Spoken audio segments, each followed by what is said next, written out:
Hello hi namaste welcome to my channel Sunita Swayam ಕಲ್ಕೆಗೆ. ಇವತ್ತಿನ ನಮ್ಮ ರೆಸಿಪಿ ಬಂದುಬಿಟ್ಟು ಪಾಲಕ್ ಚಟ್ನಿ ಯಾವ ರೀತಿ ಮಾಡಬೇಕು ಅಂತಂದ್ಬಿಟ್ಟು ತೋರಿಸ್ತಾ ಇದ್ದೀನಿ ಸ್ನೇಹಿತರೆ. ತುಂಬ ಹೆಲ್ದಿ ರೆಸಿಪಿ ಇದು. ಸೊ ಮಿಸ್ ಮಾಡದೆ ಪೂರ್ತಿ ವಿಡಿಯೋ ನೋಡಿ, ವಿಡಿಯೋಗೊಂದು ಲೈಕ್ ಕೊಡೋದನ್ನು ಮರಿಬೇಡಿ ಪ್ಲೀಸ್. ಬನ್ನಿ ಯಾವ ರೀತಿ ಮಾಡೋದು ಅಂತ ನೋಡ್ಕೊಂಬರೋಣ. ಮೊದಲಿಗೆ ನಾನು ಒಂದು ಬಾಣಲಿ ತೊಗೊಂಬಿಟ್ಟು ಅದಕ್ಕೆ ಕಡಲೆಬೇಳೆ 2 ಟೇಬಲ್ ಸ್ಪೂನ್ ಹಾಕಿದ್ದೀನಿ, ಮತ್ತು ಉದ್ದಿನಬೇಳೆ 2 ಟೇಬಲ್ ಸ್ಪೂನ್ ಹಾಕಿದ್ದೀನಿ. ಒಣಗಿರೋ ಮೆಣಸಿನ್ಕಾಯಿ ನನ್ನ ಖಾರಕ್ಕೆ ತಕ್ಕಂಗೆ ನಾನು ಒಂದು ಇಡಿಯಷ್ಟು ಹಾಕಿದ್ದೀನಿ. ಅದಕ್ಕೆ ಒಂದು ಬೆಳ್ಳುಳ್ಳಿ ಸೇರಿಸ್ತಾ ಇದ್ದೀನಿ. ಇವನ್ನೆಲ್ಲ ಚೆನ್ನಾಗಿ ಫ್ರೈ ಮಾಡಬೇಕು. ಇದು ಆಯಿಲಲ್ಲಿ ಫ್ರೈ ಮಾಡೋಂಗಿಲ್ಲ, ಹಿಂಗೆ ಡ್ರೈ ಫ್ರೈ ಮಾಡಬೇಕು, ತುಂಬ ಚೆನ್ನಾಗಿರುತ್ತೆ. ಸೊ ಇದು ಫ್ರೈ ಮಾಡಿದ್ದಾದಮೇಲೆ ಇದನ್ನು ಸಪ್ರೇಟಾಗಿ ತೆಗೆದಿಕ್ತಾ ಇದ್ದೀನಿ. ನೆಕ್ಸ್ಟ್ ಅದೇ ಬಾಣಲಿಗೆ ಮೀಡಿಯಮ್ ಸೈಜ್ ಒಂದು ಈರುಳ್ಳಿ ಕಟ್ ಮಾಡಿದ್ದೆ, ಅದನ್ನು ಸೇರಿಸ್ತಾ ಇದ್ದೀನಿ. ಒಂದು ಅರ್ಧ ಟೇಬಲ್ ಸ್ಪೂನ್ ಎಣ್ಣೆಯನ್ನು ಹಾಕಿ ಈ ರೀತಿ ಉರಿತಾ ಇದ್ದೀನಿ. ಮತ್ತು ಅದಕ್ಕೆ ಒಂದು ಸ್ವಲ್ಪ ಹುಣಸೆಹಣ್ಣು ಸೇರಿಸಿ ಅದನ್ನು ಸಹ ಈ ರೀತಿ ಕಲರ್ ಟರ್ನ್ ಆಗೋವರೆಗೂ ಚೆನ್ನಾಗಿ ಫ್ರೈ ಮಾಡ್ಕೊಂಡಿದ್ದಾದಮೇಲೆ ತಣ್ಣಗೆ ಹಾಕಿಬಿಡಿ. ನೆಕ್ಸ್ಟು ಇದನ್ನೆಲ್ಲ ಎತ್ತಿ ಒಂದು ಮಿಕ್ಸಿ ಜಾರ್ಗೆ ಹಾಕಿ ಇವಾಗ ನಾವು ಫ್ರೈ ಮಾಡ್ಕೊಂಡಿರೋ ಈರುಳ್ಳಿಯನ್ನು ಸಹ ಸೇರಿಸ್ತಾ ಇದ್ದೀನಿ. ಇದಕ್ಕೆ ಸ್ವಲ್ಪ ನೀರನ್ನು ಸೇರಿಸ್ಕೊಂಡು ಚಟ್ನಿ ಥರ ಚೆನ್ನಾಗಿ ನುಣ್ಣಗೆ ರುಬ್ಕೋಬೇಕಾಗುತ್ತೆ. ಈ ರೀತಿ ನುಣ್ಣಗೆ ರುಬ್ಬಿದ್ದಾದಮೇಲೆ ಅದೇ ಬಾಣಲಿಗೆ ಸ್ವಲ್ಪ ಎಣ್ಣೆಯನ್ನು ಹಾಕ್ತಾಯಿದ್ದೀನಿ ಸ್ನೇಹಿತರೆ. ಎಣ್ಣೆ ಒಗ್ಗರಣೆ ಕೊಡ್ತಾ ಇರೋದಿಲ್ಲಿ, ಸೊ ಆದ್ದರಿಂದ ನಿಮ್ಮ ಅನುಕೂಲಕ್ಕೆ ತಕ್ಕಂಗೆ ಎಣ್ಣೆಯನ್ನು ಯೂಸ್ ಮಾಡ್ಕೋಬೋದು. ಸೊ ಅದಕ್ಕೆ ಸ್ವಲ್ಪ ಸಾಸಿವೆ ಜೀರಿಗೆನ ಸೇರಿಸ್ತಾ ಇದ್ದೀನಿ. ನೀವು ಬೇಕಂದರೆ ಕಡಲೆಬೇಳೆ ಉದ್ದಿನಬೇಳೆನೂ ಹಾಕ್ಕೋಬೋದು, ತುಂಬ ಚೆನ್ನಾಗಿರುತ್ತೆ.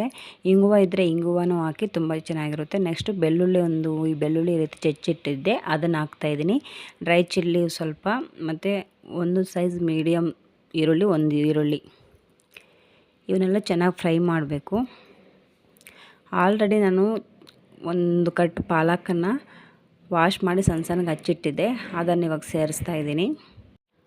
ಪಾಲಕಲ್ಲಿ ಹೆಚ್ಚಾಗಿ ನೀರಿನಾಂಶ ಇರೋದರಿಂದ ನಾವು ಇದಕ್ಕೆ ನೀರನ್ನ ಸೇರಿಸೋ ಅವಶ್ಯಕತೆ ಇಲ್ಲ. ಯಾಕಂದರೆ ಎಣ್ಣೆಯಲ್ಲಿ ಫ್ರೈ ಆದಮೇಲೆ ಈ ಪಾಲಕಲ್ಲಿರೋ ನೀರಿನಾಂಶದಿಂದನೇ ಅದು ಚೆನ್ನಾಗಿ ಬೇಯ್ಕೊಳ್ಳುತ್ತೆ. ನೋಡಿ, ಈ ರೀತಿ ಕ್ಯಾಪ್ ಮುಚ್ಕೊಂಡು ಒಂದೊಂದು ನಿಮಿಷಕ್ಕೂ ಈ ರೀತಿ ಕೈ ಆಡಿಸ್ಕೊಂಡು ಬೇಯಿಸ್ಕೋಬೇಕು.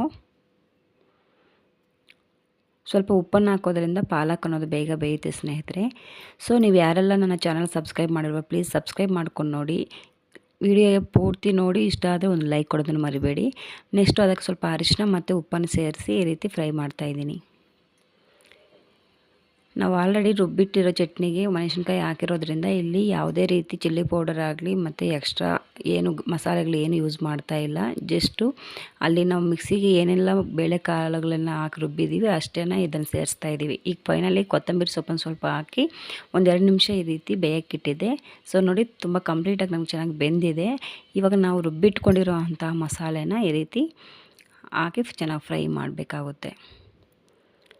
ನೀವು ಬೇಳೆಕಾಳು ಹಾಕಿರೋದ್ರಿಂದ ಸ್ವಲ್ಪ ತುಂಬ ನುಣ್ಣಗೆ ಫ್ರೈ ಮಾಡಿದರೆ ತುಂಬ ಚೆನ್ನಾಗಿರುತ್ತೆ.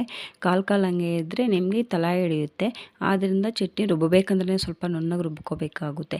ಇವಾಗ ಸ್ವಲ್ಪ ನೀರನ್ನು ಸೇರಿಸ್ಕೊಂಡ್ಬಿಟ್ಟು ನಿಮ್ಗೆ ಎಷ್ಟು ನೀರು ಬೇಕೋ ಅಷ್ಟನ್ನು ಸೇರಿಸ್ಕೊಂಡು ನೀವು ಒಂದು 2 ನಿಮಿಷ ಕಾಲ ಸ್ಟವ್ನ ಮೀಡಿಯಮ್ ಫ್ಲೇಮಲ್ಲಿ ಇಟ್ಬಿಟ್ಟು ಬೇಯಿಸ್ಕೊಬೇಕಾಗುತ್ತೆ.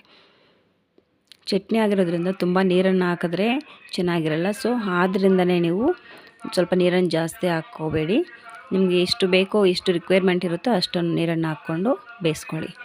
ನೋಡಿದ್ರಲ್ಲ ಸ್ನೇಹಿತರೆ, ಇದು ಇವತ್ತಿನ ನಮ್ಮ ಪಾಲಕ್ ಚಟ್ನಿ ರೆಸಿಪಿ.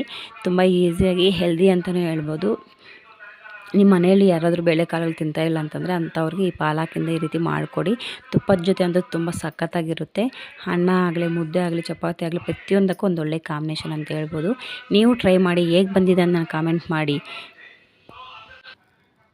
ನಾವು ಪಾಲಕ್ ಚಟ್ನಿ ರೆಡಿ ಸ್ನೇಹಿತರೆ. ಸೊ ಇದು ನಮ್ಮ ಇವತ್ತಿನ ಪಾಲಕ್ ಚಟ್ನಿ ರೆಸಿಪಿ.